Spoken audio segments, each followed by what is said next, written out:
On a day that many observers and legal analysts thought Donald Trump might be indicted in New York, the grand jury considering the case was told there would be no session today. Here's NBC's Jay Gray. And the waiting continues in Lower Manhattan. The grand jury, scheduled to meet today, instead told to stand down and stand by for a possible session on Thursday. Prosecutors want to make sure that they have as compelling a case as possible, and that's probably what they're working on right now. For them, it doesn't make a big difference whether the grand jury votes today, tomorrow, or next week.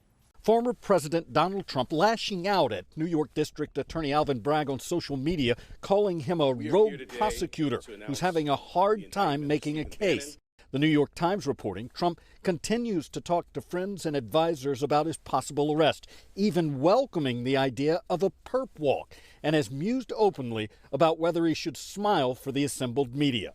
A perp walk is not going to happen unless the president basically creates his own. You will not see him in handcuffs unless he brings his own. That's the reality.